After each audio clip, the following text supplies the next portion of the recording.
The way that we see each child is as their own swirling universe of complexities and desires and interests and hopes and fears. And we really want to create spaces that cultivate those feelings and allows them to flourish and thrive. Every kid innately has a voice and it's strong within them. The question is, do they feel safe and have they been given opportunities to share that voice and to feel empowered by it?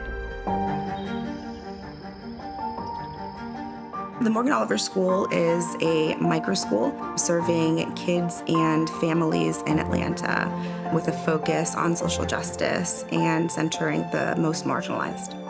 Everything that we do is really intentional and designed to foster kids' curiosity and help them identify and engage to ultimately solve real-world problems.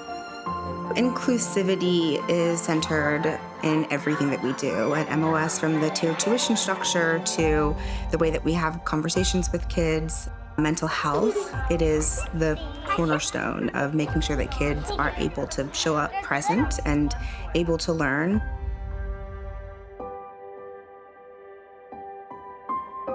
In 2020, when we founded the school, there was a particular and specific opportunity to see disparities between access to resources.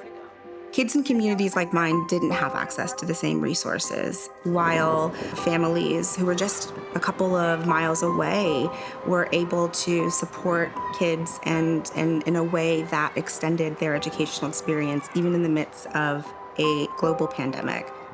I grew up pretty poor, a working class family and with a blended family, and I experienced and noticed my little brother, who had a brilliant mind, kind of moved through school systems in ways that didn't honor and support him. He was a veteran in the Army. He helped raise my daughter. He's the reason that, I was the first person in my family to graduate college, not to mention getting a master's degree, and so ended his life in 2017. I wanted to honor his memory in building a community where any person can thrive. We wanted to create an inclusive and empowering environment that really supported every child, regardless of economic background or generational wealth. We were able to gather a few families from different neighborhoods. We had some private school families, we had some homeschoolers, we had a lot of kiddos who were enrolled in public school systems, and bringing those two worlds together was such an easy job at the time.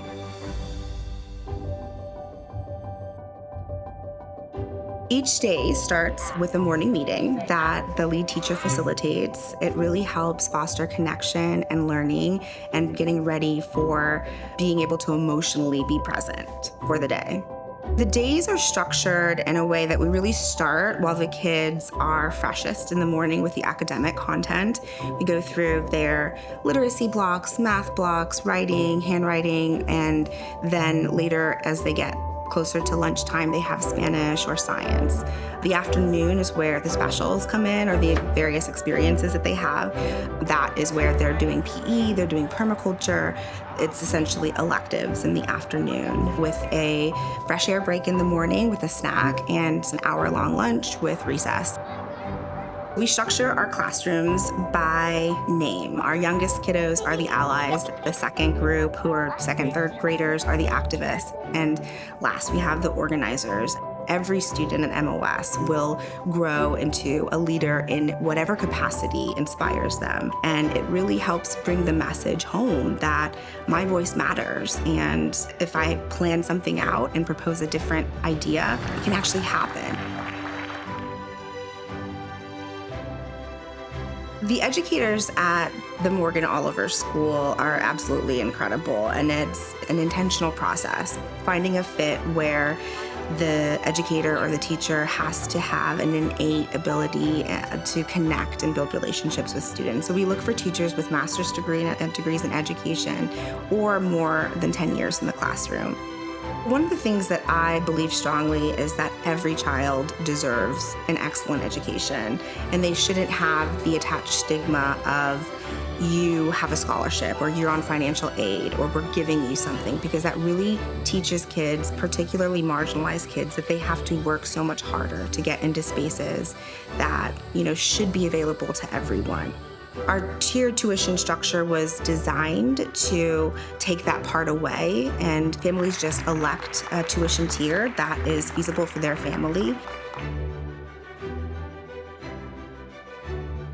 Looking to the future, we have 3 acres off of Boulder Crest Road, which is just outside of East Atlanta Village.